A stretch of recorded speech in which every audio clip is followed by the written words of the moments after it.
Happy scaling and welcome to another video of the FlashUp Academy.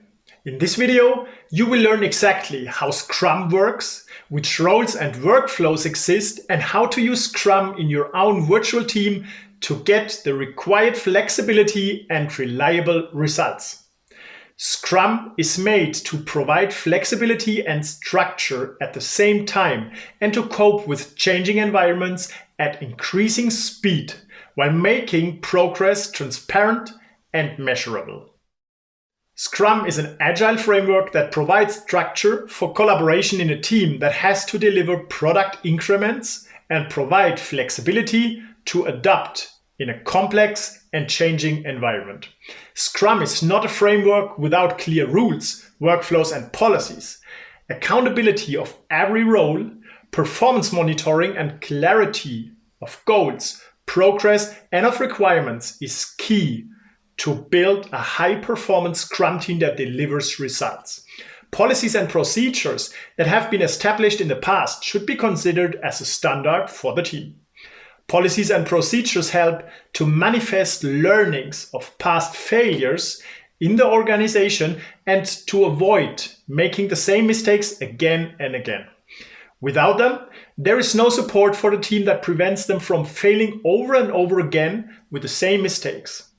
Policies and procedures should be reviewed at least every year to avoid ineffective restrictions that block the team but have no real value anymore as the environment of the team changed.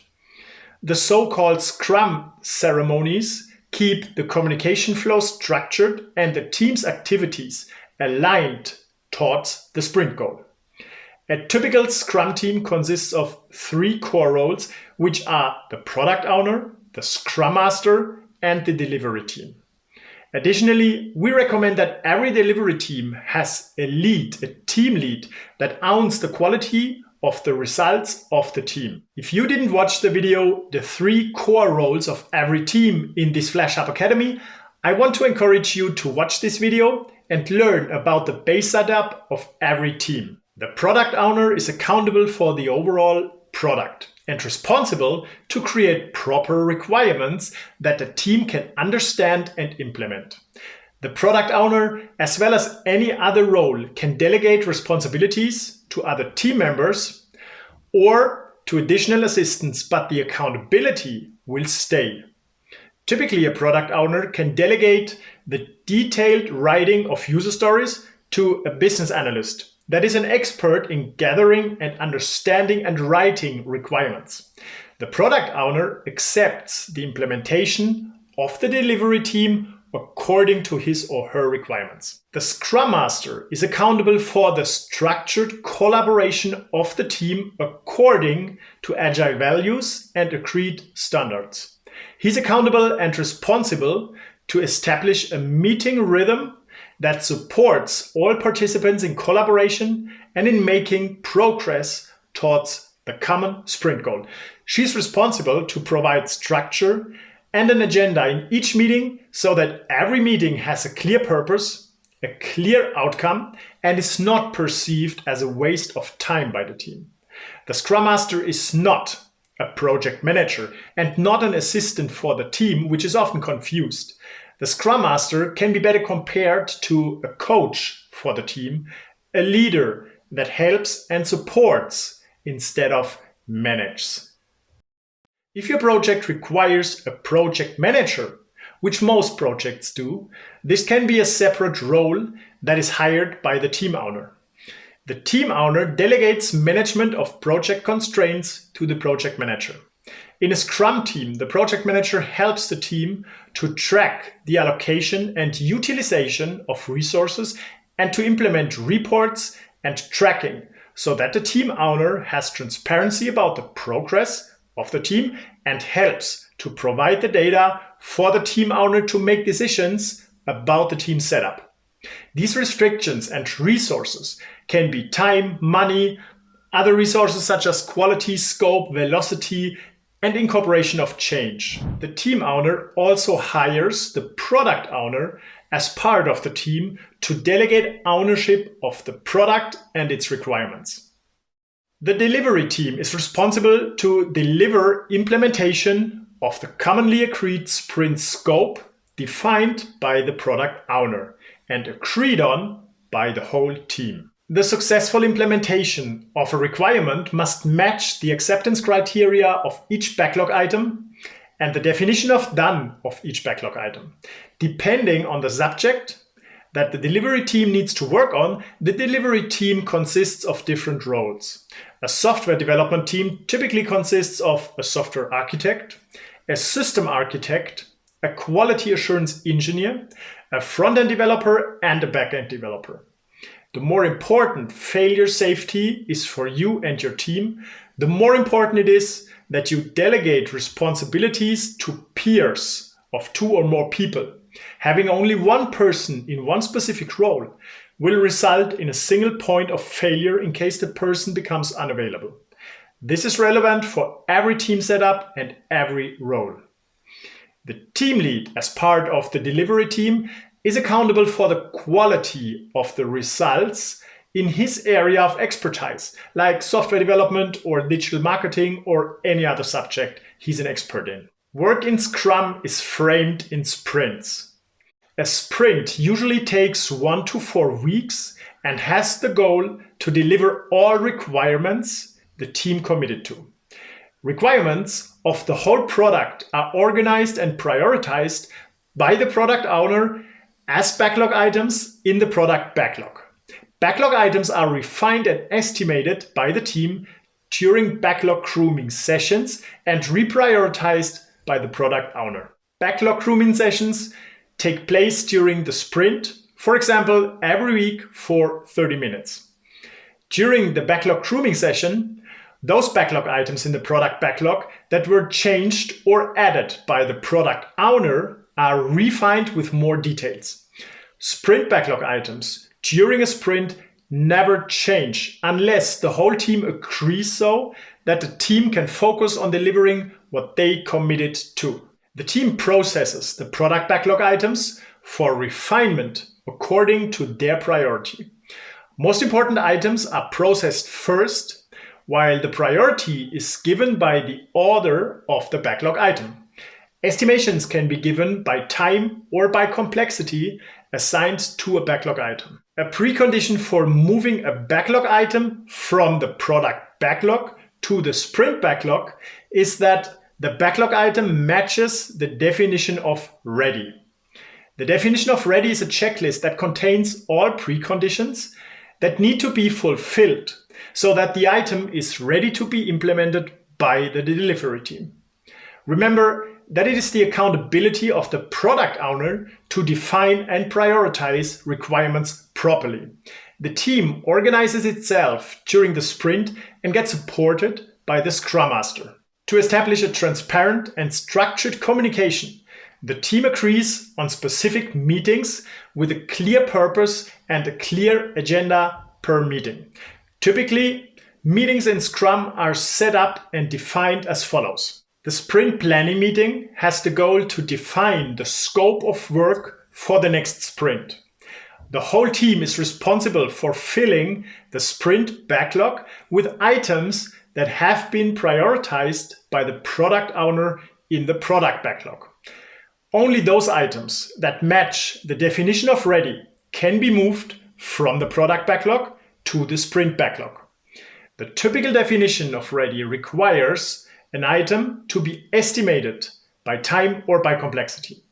Estimations for backlog items are created as an estimation that was discussed and agreed on by the delivery team. Typically, this estimation session can take place in a format called planning poker, which can be integrated into the backlog grooming session. Every team has a capacity according to the weekly availability of each team member. The team can move as many backlog items to the sprint backlog as long as the sum of all backlog items and their estimations doesn't exceed the team capacity. It is important that all team members attend the sprint planning meeting and collaborate on the scope of the next sprint. The sprint planning meeting ends with a commitment of the delivery team to the scope, which is defined by all backlog items in the sprint backlog. Just to remember, a sprint has the clear goal to deliver all items of the sprint backlog and prove the definition of ready for each item. The result of a sprint is called a product increment, which must be usable for its purpose after the sprint review. During the sprint, communication and alignment of the team is established by processing the sprint ceremonies. Sprint ceremonies are regular meetings that are defined as follows. The daily meeting has the purpose to make progress transparent and identify blockers of individual team members. Identified blockers can be solved after the meeting with only those participants that need to be involved. The daily meeting is typically initiated and moderated by the Scrum Master and has a maximum duration of 15 minutes. It is sometimes called stand-up meeting or daily Scrum meeting. The sprint review meeting has the purpose to review the results of the previous sprint and get the acceptance from the product owner. The results are verified while the delivery team presents each implemented backlog item from the sprint backlog to the product owner and proves the completion by processing the items of the definition of done checklist. The product owner approves and confirms the implementation of each backlog item and accepts or declines the results. Backlog items that don't match the definition of done or that are declined by the product owner for any other valid reason will be moved to the product backlog and will be reprioritized by the product owner for upcoming sprints. The Sprint Retrospective has the purpose of identifying potential action items for improvements during the upcoming sprints to increase the performance and quality of delivery of the whole team. Feedback is given by each team member in a way that other team members can understand what went well and what could be even better. Feedback must be objective, based on recordable facts, so that everyone in the team can understand what practically needs to change. For deeper information and understanding on this subject, watch the video Giving Effective Feedback of the FlashUp Academy. The result of the retrospective meeting is a list of practical action items that should result in improvements for the next sprint. It is important that these action items are documented systematically in a meeting and in meeting notes, or extend the definition of ready and the definition of done in the backlog item template, or result in a new item in a checklist that supports the team to remember this improvement in its specific context. Each improvement item needs an owner that is accountable for these improvements while the whole team is responsible for their implementation. The default performance metric in Scrum is the team's velocity. The team's velocity is a measure of the amount of work a team can get done during a single sprint and is the key performance indicator in Scrum. Velocity is calculated at the end of the sprint by the sum of all estimated story points or the estimations for a fully completed user story of the product backlog. Measuring the velocity and making this KPI transparent to the team is very important as a feedback mechanism. Based on this KPI, the team can determine whether process changes are required or productivity needs to be improved. Measuring the team's velocity is the basis for release planning in Scrum. Scrum with virtual teams does not differ in process, meetings, artifacts, and roles from Scrum in a local team, since ad hoc communication often interferes and distracts people from having focus on what really matters to make progress towards the defined goal. Adherence to a strict Scrum process is absolutely necessary and brings the required quality and performance to the team. If the Scrum team gets supported by a digital work environment, a digital leadership system, you can digitally record know-how during the process, for example, by recording the sprint reviews as a video, presenting each individual requirement, and if necessary, also the sprint planning, and storing it in a library such as Microsoft Stream, like Vimeo or YouTube. This way, knowledge remains persistent and can also improve and speed up onboarding for future new team members systematically. If knowledge is persistent in your digital leadership system, the team stays independent of specific project-related knowledge of individuals that might leave if a team member leaves. Of course, this requires training of every team member and continuous feedback during the process, which is mainly given in the Sprint Retrospective. To start with Scrum in a structured way quickly, we provide you with a full-featured Trello board that contains checklists and template cards for all Scrum artifacts and Scrum meetings for both software development and digital marketing. A structured implementation of Scrum is a reliable way to ensure that communication takes place regularly and with a focus on delivering the common agreed sprint goal. Tools for task tracking, collaboration, and communication are essential to support the team and provide transparency over goals and progress. I wish you successful and happy scaling with virtual teams of global freelancers.